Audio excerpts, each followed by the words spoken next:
मैं चुनाव उस तरह नहीं लड़ता कि किसी एजेंट के हाथ से पैसा भेज के वोट खरीदिए। कोई जरूरी नहीं कि मैं किसी पक्ष में हूँ, मैं निष्पक्ष भी तो रह सकता हूँ। हमारे जो वोटर हैं वो सब निर्दलीय जीत के आए हैं। एकदम एक एक अधिकार उनके अगले 2 वर्षों में पंचायत के दरवाजे तक पहुंचा देना है। मैंने अकेले नहीं चला हूँ भाई, मेरे साथ 5450 जनप्रतिनिधि हैं।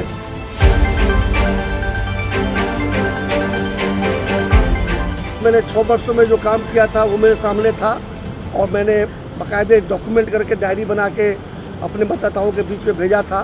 पूरा लेखा जोखा जो कहते हैं लेखा जोखा दिया था और उसमें काफ़ी कुछ था, काफ़ी वजन था। दूसरी बात हुई कि नॉमिनल बातचीत होकर आना शुरू किए और दशहरा के बाद से ही मैं लगातार उनके बीच में रहा। एक एक जनप्रतिनिधि से कम 3 बार मुलाकात हुई और 3 बार के अलावे जब भी मैं मिला तो अपना फ़ोन नंबर उनको दिया, उनका फ़ोन नंबर मैं लिया और लगातार हम लोग किसी न किसी कारण से संपर्क में रहे।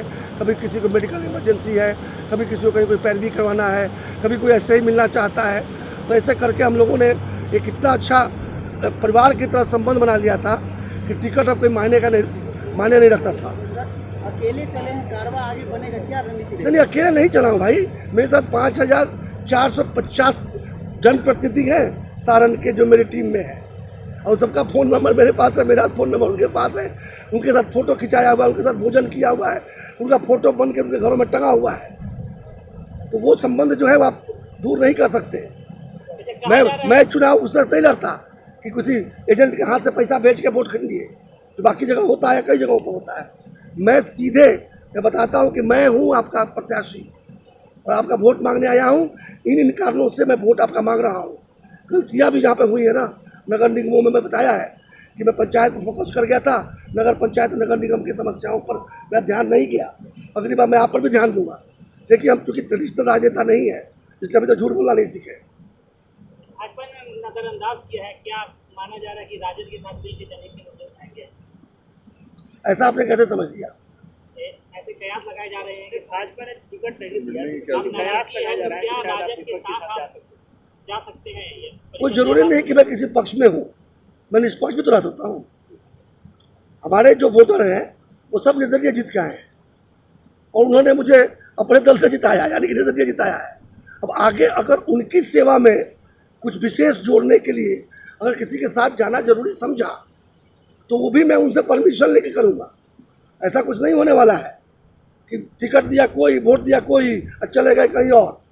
कानूनी रूप से हमारे पर दल बदल कानून नहीं लगेगा, लेकिन जिसका विश्वास लेकर मैं जा रहा हूँ उनसे तो पूछूंगा जरूर कि भाई मेरे पास ऐसा एक ऑफर आया है, हमको लगता है कि इस माध्यम से आप लोगों की मैं बेहतर सेवा करूँ। जब आएगा तब, और जब वो बोलेंगे ना ठीक है आप ये काम कीजिए, हम लोग की सेवा बेहतर दीजिए, तो वो भी करूँगा। लेकिन आज के तारीख में ऐसा कोई ऑफर है और ऐसा कोई विचार है। सर, जनप्रतिनिधि के द्वारा आप जिता के लाए गए हैं, उनकी सशक्तिकरण की दिशा में आपका क्या रोल है? बहुत जोरदार काम चल रहा है। एकदम एक एक अधिकार उनके अगले 2 वर्षों में पंचायत के दरवाजे तक पहुंचा देना है। और कम से कम 18 विभाग हैं जो अंतिम व्यक्ति तक अपनी योजनाओं को, सेवाओं को और विकास के कार्यक्रमों को पहुंचाते हैं। उन सारे कार्यक्रमों को किसी भी दृष्टि से ये संभव नहीं है कि ब्लॉक में बैठे हुए लोग और जिला में बैठे हुए लोग उसका कार्यान्वयन, अनुश्रवण और संरक्षण कर सकें। ये पूरा कार्यान्वयन, अनुश्रवण और संरक्षण पंचायत प्रतिनिधियों के हाथ में जाना चाहिए, अर्थात गाँवों की सरकार होनी चाहिए। ये मैं संकल्पित हूँ, ये मेरा सपना भी है और मेरा विश्वास है कि एकमात्र यही माध्यम है, यही करके हम अंत्योदय के सपने को पूरा कर सकते हैं। और उस दिशा में मैं पहल भी किया हूँ, आंशिक सफलता भी मिली है। अब मुझे पूरा विश्वास है कि अगले 5 वर्षों में इसको धरातल पर उतार कर और चला कर देख लेंगे। अच्छा, जनप्रतिनिधि की सुरक्षा का मामला है, लगातार जिस तरह से पिछले चुनाव के दौरान भी बहुत सारे ऐसे घटनाएं घटे जो जनप्रतिनिधियों के साथ घटे, प्रत्याशियों के साथ भी घटा, क्या उनकी सुरक्षा को लेकर के आपका? देखिए, इस विषय को लेकर मैं परसों मंत्री जी से मिला था, बात मैंने उठाया था, वो भी बहुत चिंतित है, सरकार बहुत चिंतित है। निश्चित रूप से देखिए, क्षेत्र इतना बड़ा है ना, 2.5 लाख जनप्रतिनिधि चुनाव जीत के आए हैं, कई लाख लड़े हैं, तो सबकी सुरक्षा का उपाय कर देना और सबको एक सिक्योरिटी गार्ड दे देना ये संभव भी नहीं है और ये हो भी नहीं सकता।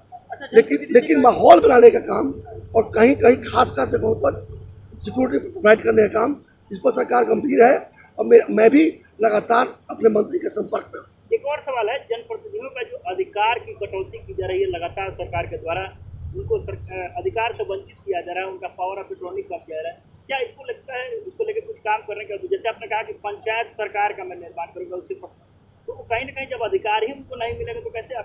मुझे ऐसा कभी नहीं प्रतीत हुआ, खास करके ये मंत्री जो है सम्राट चौधरी जी के आने के बाद से, कि कहीं भी अधिकारों में कटौती करने का प्रयास किया जा रहा है। अगर कहीं चूक भी हुई होगी तो निश्चित रूप से मेरे संज्ञान में आते ही मैं उनसे तो बात करूंगा, और मुझे पूरा विश्वास है कि हम लोग उसको धरातल पर उतारने में सफल होंगे। कहीं अधिकारों में कटौती नहीं होगी, बल्कि अधिकारों में बढ़ोतरी होगी।